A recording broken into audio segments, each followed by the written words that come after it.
أحمد يا حبيبي سلام عليك.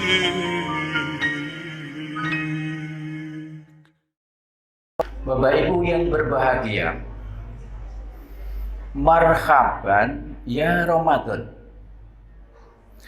Marhaban berasal dari kata rahaban. Yurhabu, yang berarti luas atau lapang. Dengan demikian, marhaban ya Ramadan bermakna bahwa tamu yang berupa bulan suci Ramadan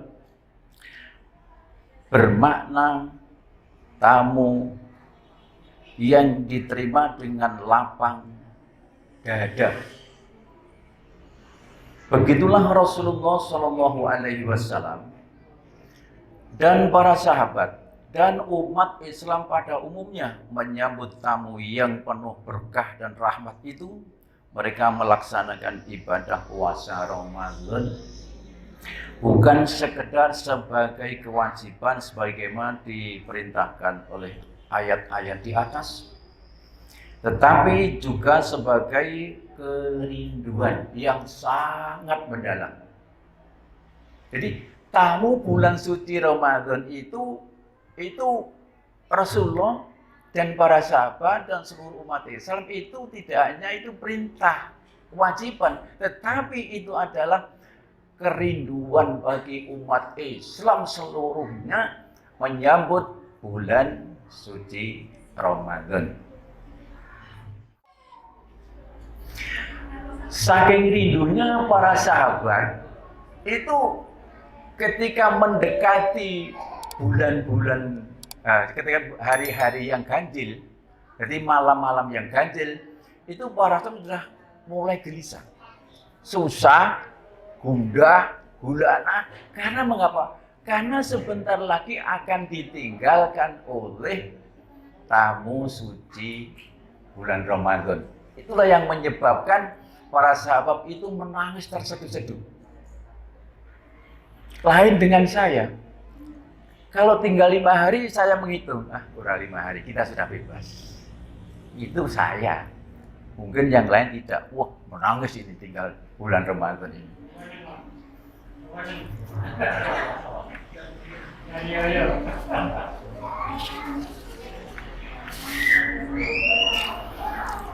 Ramadan dalam hadis yang diriwayatkan Baihaqi dari Jabir bin Abdullah bahwa Rasulullah Shallallahu Alaihi Wasallam bersabda, diberikan kepada umatku di bulan Ramadan 5 keutamaan yang tidak diberikan pada seorang nabi sebelumku, kata Rasulullah. Yang pertama,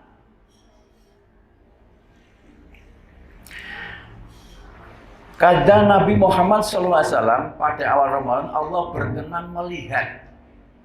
Pada bulan awal Ramadan itu Allah berkenan melihat, mendatangi mereka yang bersiap-siap untuk berpuasa pada bulan suci Ramadan. Rasulullah SAW bersabda, barang siapa didatangi Allah, orang tersebut tidak akan diadab selama-lamanya, kata Rasulullah. Ini orang yang bersiap-siap dengan hati tulus, ikhlas untuk menyambut bulan suci Ramadan. Rasulullah bersabda, orang tersebut tidak akan diadab selama-lamanya.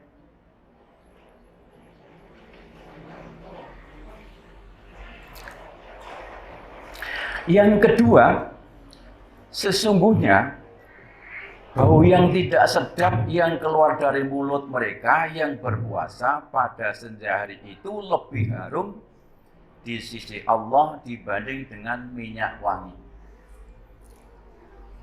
Kalau orang-orang memberi makna bahwa bau mulut orang yang berpuasa itu lebih harum daripada minyak kasturi, katanya itu setelah diperiksa dari dokter, dari dalamnya itu mengandung minyak, yang keluar manis. Apa itu? Wangi.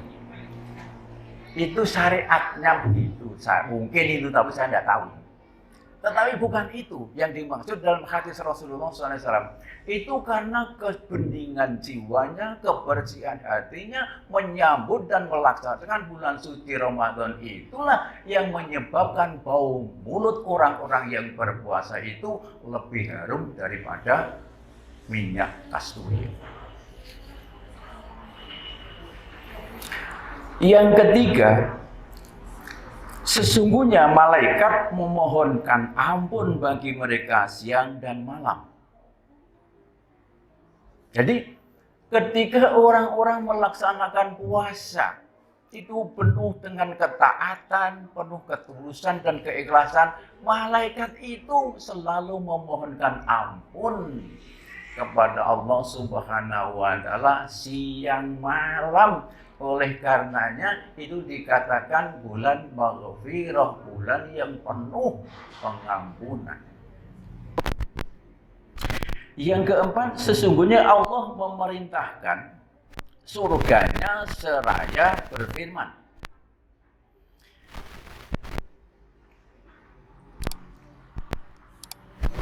bersiap-siaplah surgaku dan berhias diri untuk hamba-hambaku. Mereka beristirahat dan dari lelahnya dunia menuju rohani rumahku dan kemurahanku.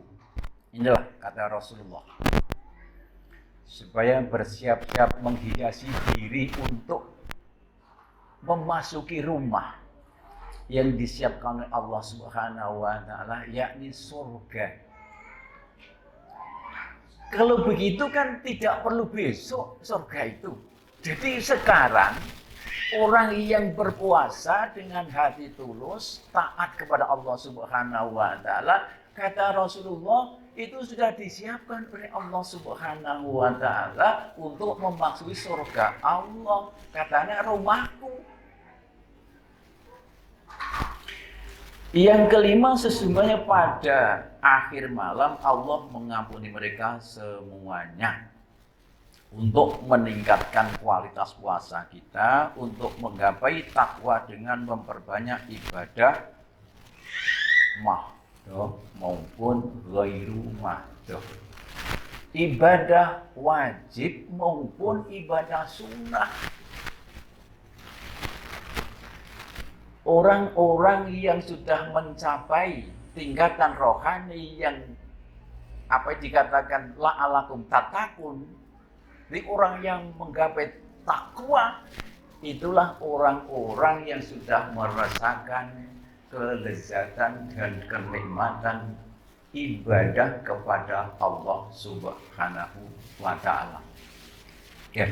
Seluruh anggota badan ini telah mencapai itu kenikmatan, mulai dari mata, hidung, mulut, telinga sampai kaki, tangan, itu semuanya merasakan kelezatan dan kenikmatan dalam ibadah kepada Allah Subhanahu wa taala. Seolah-olah dunia itu sudah tidak ada, yang adanya Allah dengan dirinya. Inilah keutamaan orang yang berpuasa di dalam bulan suci Ramadan. Kita harus bisa merasakan kenikmatan itu, kita harus bisa merasakan. Lalu kita menengok ke belakang, tahun yang kemarin itu kurang apa? Nah, itu ditutup untuk tahun ini. Harus bisa nih. Maka berdoalah kepada Allah Subhanahu wa taala, mudah-mudahan kekurangan saya di tahun yang kemarin itu, hamba yang hina ini diberi kekuatan, diberi ketulusan dan ikhlasan untuk menutupi kekurangan-kekurangan dalam ibadah kita kepada Allah Subhanahu wa taala.